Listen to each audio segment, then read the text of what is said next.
Good morning, student. I am Sanjeev Kumar Jha, and we talk about features of democracy. And last four feature of democracy, that is rule of law and respect for right. Rule of law means कानून के हिसाब से काम होना चाहिए. ये नहीं कि हमने जो कानून बनाया है, ये कि पहले से जो बना हुआ कानून है. एंड रिस्पेक्ट फॉर राइट, और उन राइटों का, उन अधिकारों का सही से पालन होना चाहिए, उसका हमें रिस्पेक्ट करना चाहिए. दो उदाहरण देख करके आपको पता चलेगा. जिम्बाब्वे जो है वो व्हाइट माइनॉरिटी से आज़ाद हुआ, जैसे कि साउथ अफ्रीका.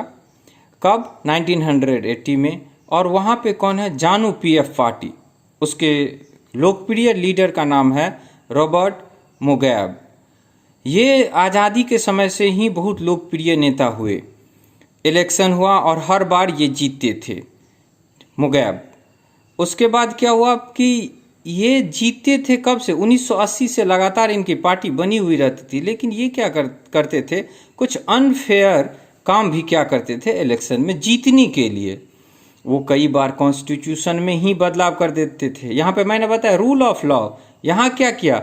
जो कॉन्स्टिट्यूशन ऑलरेडी बना हुआ उनमें वो बदलाव कर देते थे. किस चीज़ के लिए? राष्ट्रपति के अधिकार को बढ़ाने के लिए, अपने अधिकार को बढ़ाने के लिए और अपनी उत्तरदायित्व कम करने के लिए.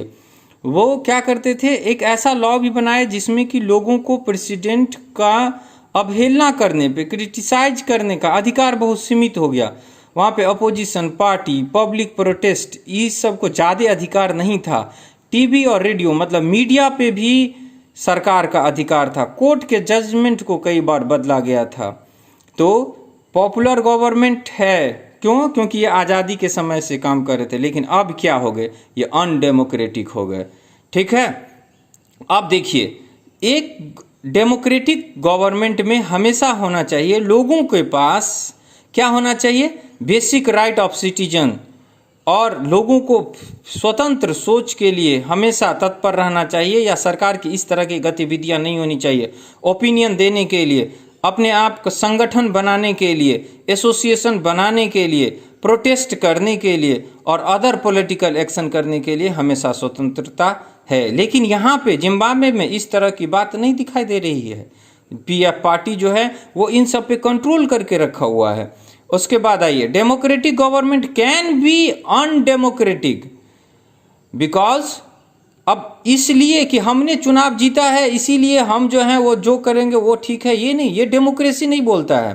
ए democratic government rule within limit set by constitutional law and citizen. ये क्या हुआ? ये अंतिम पॉइंट आपका बन गया. ये फोर्थ फीचर्स हो गया. मतलब क्या हुआ कि डेमोक्रेसी में सिर्फ आपको जनता के बारे में ही नहीं उत्तरदायित्व है आपका, बल्कि जो स्वतंत्र अधिकारी है जैसे न्यायपालिका, यहाँ पे भी क्या है कि कई बार जजमेंट को बदला गया या कोर्ट पे दबाव डाला गया, जज पे दबाव डाला गया कि आप हमारे फेवर में काम कीजिए. तो अंत में हम क्या कहेंगे कि लोकतांत्रिक जो सरकार है, डेमोक्रेटिक गवर्नमेंट है, उसको हमेशा एक रूल ऑफ लॉ जो है उसके हिसाब से काम करना चाहिए.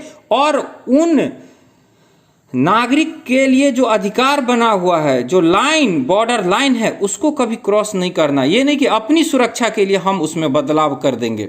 इस तरह का काम हमें नहीं करना है. हमेशा क्या है कि लोगों को बहुत सारे जो अधिकार मिले हुए हैं, मीडिया स्वतंत्र है किसी भी देश में, उनको स्वतंत्र होना चाहिए. कोर्ट का काम है जजमेंट करने का, उनको जजमेंट करने दीजिए. ये नहीं कि आप उस पर भी बैन लगा देंगे. इस तरह का अभी काफ़ी चर्चा में माहौल है, या रवीश कुमार का इंटरव्यू आपने देखा होगा, तो उन्होंने अभी हाल में बताया कि एक समय आने वाला है भारत में जिसमें जनता जो है उसका कोई योगदान नहीं रहेगा. मतलब कि सरकार इतना ज़्यादा सक्षम है कि वो नीतिगत फैसला अच्छा करे या बुरा करे, जनता उसमें चेंज नहीं कर सकता.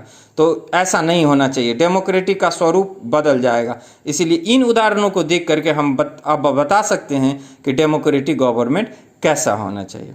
Okay, thank you.